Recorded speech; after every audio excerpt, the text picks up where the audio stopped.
തിരിച്ചേൽപ്പിക്കണമെന്ന് ആവശ്യപ്പെട്ടുകൊണ്ടും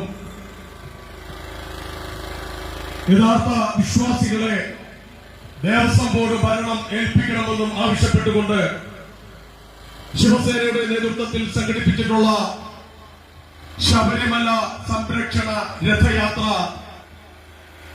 പന്തളം ശ്രീ ധർമ്മശാസ്ത്ര ക്ഷേത്ര സന്നിധിയിൽ നിന്നും ആരംഭിച്ച് നാളെ ഉച്ചയ്ക്ക് 12 മണിക്ക്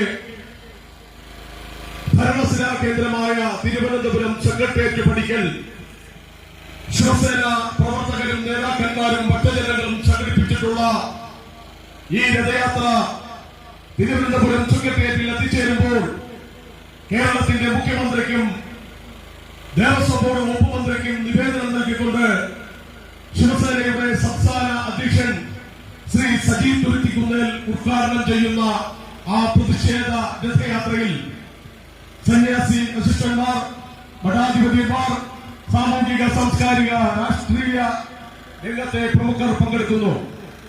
ഈ ശബരിമല സംരക്ഷണ രഥയാത്ര പന്തളം ശ്രീ ധർമ്മശാസ്ത്ര ക്ഷേത്ര സന്നിധിയിൽ നിന്നും ആരംഭിച്ച് പന്തളം ജഡലിലും അടൂരും കൊട്ടാരക്കരയിലും അങ്ങനെ തിരുവനന്തപുരം എത്തിച്ചേരുന്ന മുഴുവൻ സ്ഥലങ്ങളിലും സ്വീകരണം ഏറ്റിക്കൊണ്ട് ശബരിമലയിലെ നഗ്നമായ കൊള്ളയടിക്കുന്ന ഭരണാധികാരികളെ തുറങ്ങിലടയ്ക്കണമെന്നും ശബരിമലയെ ഞങ്ങളെല്ലാം ഭക്തജനങ്ങൾ നൽകുന്ന ദക്ഷിണ കോടിക്കണക്കിന് രൂപയാകുമ്പോൾ അത് കൊള്ളയടിക്കുന്ന ദേവസ്വം ബോർഡ് ഭരണാധികാരികളും സർക്കാരിന്റെയും നടപടിയിൽ പ്രതിഷേധിച്ചുകൊണ്ടാണ് ശിവസേന ആദ്യമായി 2023 നടത്തിയ ഐതിഹാസിക സമരം, കാളവണ്ടി സമരം.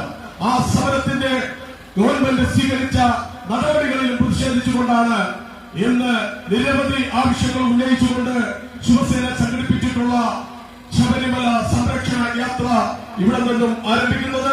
ശ്രീ ധർമ്മശാസ്ത്ര ക്ഷേത്ര സന്നിധിയിൽ നിന്നും കൊളുത്തിയ തിരി തെളിയിച്ചുകൊണ്ടിട്ടുള്ള ഈ പ്രയാണ രഥയാത്ര ഇവിടെ നിന്ന് ആരംഭിക്കുകയാണ്.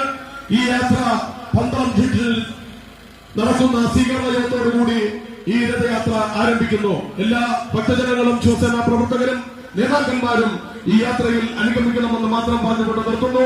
നന്ദി, നമസ്കാരം.